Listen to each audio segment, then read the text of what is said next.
inspired the aesthetic style? Everybody loves steampunk. That is the shortest answer. Basically, the idea was, how can we create a game? The idea behind the game was, how can we create a game where you are manning turrets as opposed to being in a situation where you're your own gunner and standing.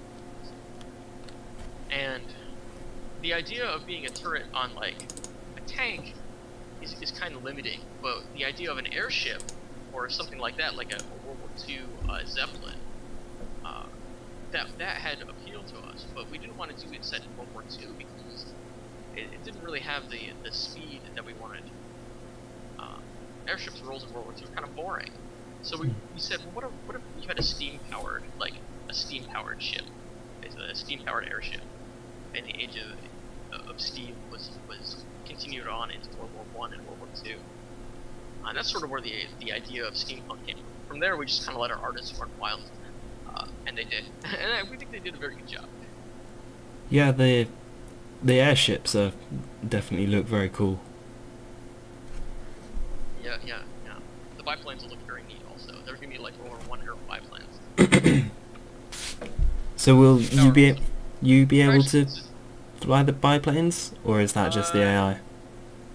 Not at initial release. We are working on a model that will let you. We're uncertain whether or not it's a really good idea. We were thinking of having potentially some larger ships. So it'll probably, flyable biplanes will probably roll out with that. We'll have like an 8-man ship, maybe like a 4-man ship with 4 spawnable biplanes. Or rather a 8-man ship with 4 spawnable biplanes. But very limited munitions on the ship itself, so like basically like an aircraft carrier. Something like we're playing around with a whole bunch of ideas involving biplanes, but nothing is official. Nothing is, we don't know how we're gonna do it. But flyable biplanes are a maybe, but not at least. Okay, cool. Well, I might try and have a go at Captain. Yeah, definitely. Captain controls standard WASD, with the exception of W becomes up and S becomes down, and R and F tapping those changes your throttle. There are 4 throttle settings, both forward and backwards. So tap R 4 times to throttle all the way up to full, tap 4 times to come back to 0. There's realistic. You'll notice there's realistic flight physics. So if you are at full throttle and cut your engines, you'll just drift forward. If you lose your right engine and hey, you're at full throttle, you will drift right. You'll have to manually correct that with the wheel. So, anyway, yeah, definitely have a go as captain. Play on.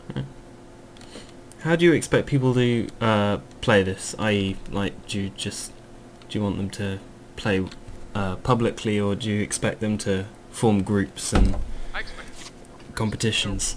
We're working on ways to both incentivize people playing, or in like leagues or whatever. Whether or not we'll have that built into the game is unclear still. We might just have third-party software for anybody who wants to do leagues, but certainly we're going to have organized matches, stat tracking. Your equipment is going to be unlocked through achievements. Lots of stat tracking, lots of various achievements you can display for your character. What else? We're definitely working on. Obviously, right now we have some bugs involving organizing teams correctly, where you can have a completely planned out team before you go in. But we're going to have that pretty soon. Here, probably in the next build, you'll be able to form a ship and have your crew join you, and then join a match. We have a bunch of different map modes and map types. This is just the desert map, and a simple death match. There's also a King of the Hill map for the desert. There's capture resource points. There'll be a free-for-all mode. There's just lots of different game types we have planned. We have a co-op mode that we're working on. So the co-op mode is going to be biplanes.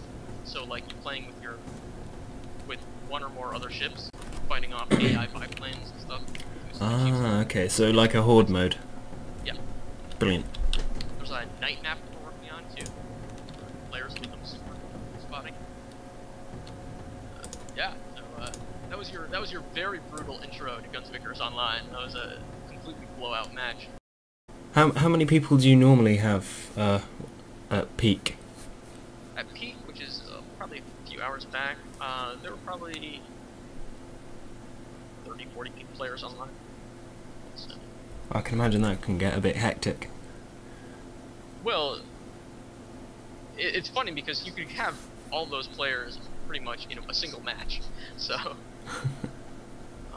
so sometimes we have issues where we have like 4 matches going with like no crew, and sometimes we have like 1 match that's gigantically filled, and other times the servers are like this where you just at the very verge of being able to play at all. Right. Do people tend to have a preferred class? Yeah, I would say so. I think people they tend to find what role suits their playstyle best. You know, gunning is very much a skill based, hitting a target at long range. That really is the difference between a good gunner and a bad gunner. You know, any gunner can hit something that's right next to you. And then engineers tend to flow towards people who are really good at sort of like the time management concept of, you know, planning out where they really need to run to next. And then captains, for those of us who like to just sort of shout orders at other people. The captain role is very relaxed, in my opinion. Like, you know, even when things are hectic, there's you know, your airship doesn't move all that fast, so there's not all that much you can be doing.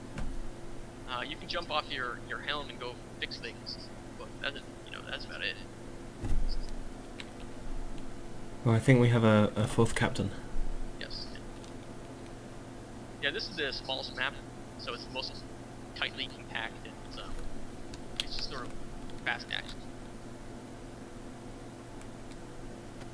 Okay, so I picked the Junker. What does that afford me? Ship. You're gonna have a whole bunch of different guns, small guns. So 5 light guns all over the place. It's very vulnerable to enemy fire. So it falls apart pretty easy. Best tactic is to equip a bunch of long range weapons on it. Although it's too late to do that now, so if you haven't done so, Yeah. I'm playing the fastest ship. So, a funny setup.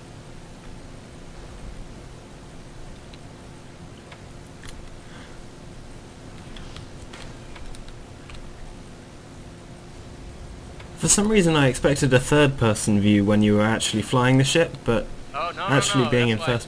This comes down to that whole, it's, you cannot see that well when you're flying. Uh-oh.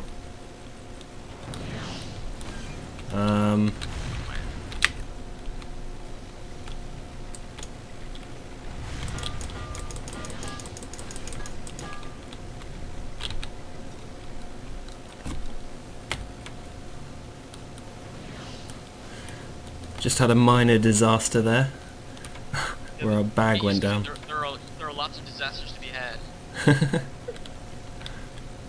Uh-oh. I think someone's trying to ram us. Yeah, like I said, avoid being rammed by people's balloons. Is that a viable tactic to just, It's not supposed to be, but it is currently a bug, so... Alright. I mean, ramming is a viable tactic, but ramming with your balloon is not.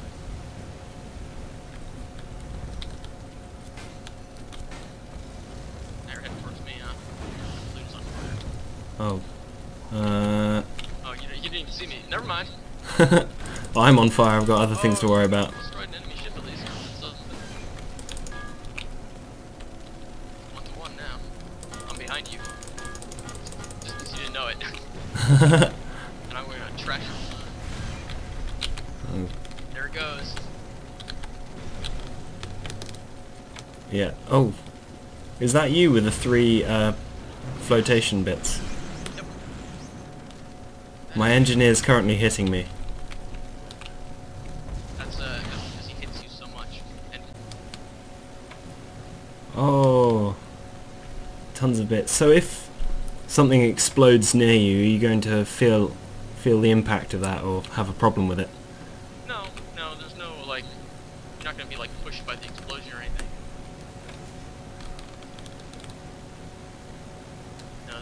No, nothing like that in the game. Although it would be cool. Oh dang! You are wrecking.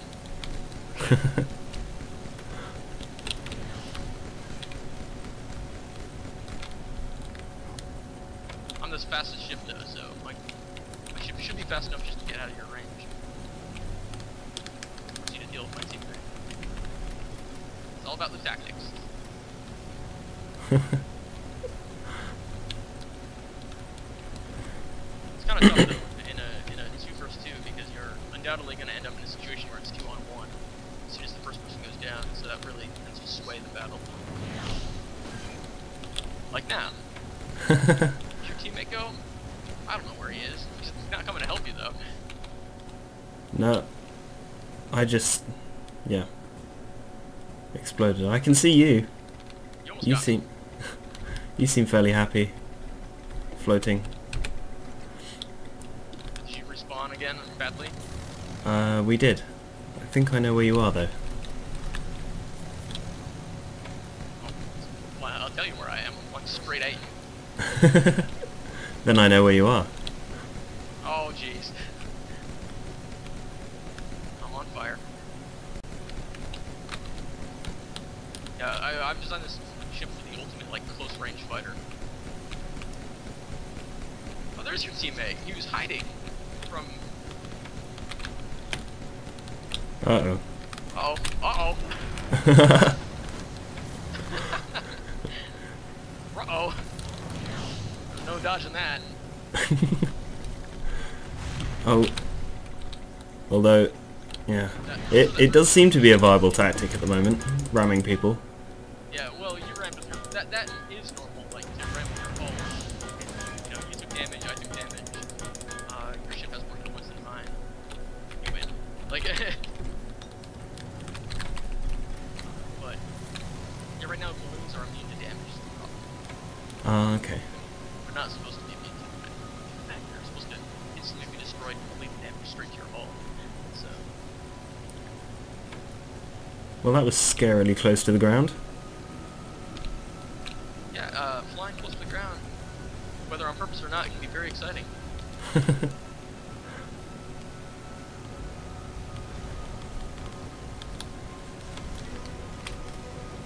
Oh, your teammate was trying to get behind me. Failed. Now you are surrounded. Oh. Your teammate is not a very good teammate. There goes your balloon again. I don't think I'm gonna get there in time. You don't have to be up there, remember. You can actually repair things through the ground. You just have to be able to see anything. Oh, right, okay. That could save me some time. Yep. Anyway, there it is. Guns of Icarus Online. You're 0 for 2, but that's alright. Practice doesn't make. And you know, you need to basically you need to figure out what kind of ship you like, and hopefully you'll have some sort of crew that are competent. The most common junker tactic, which we're looking at whether or not it's a balanced adjustment, is if you put 2 sniper rifles on the side of that ship, you can you can blow somebody up before they ever get to you. So, okay. we don't know if that's good or bad, but there's a couple good tactics people have found. Alright. I'm very impressed, I must say. It looks awesome. I'm gonna have to have a look at the customization options now. Yeah, look at the customization options and look for your crew and for your ship, and definitely check out some of the other maps. They're very, very pretty. Battle in Dunes is actually kind of the most dull, monotone, you know, monocolor kind of map. But some of the other ones are very nice. There's an ice level set in the Arctic. There's a water hazard which is set on water, like the big spires of stone. Anyway, yeah, take some time to look around. I've got to get going here. It's 3 o'clock. I haven't had lunch yet. So. Alright. Alright, Fair man. enough. Have a nice evening. It's great You talking to too. you.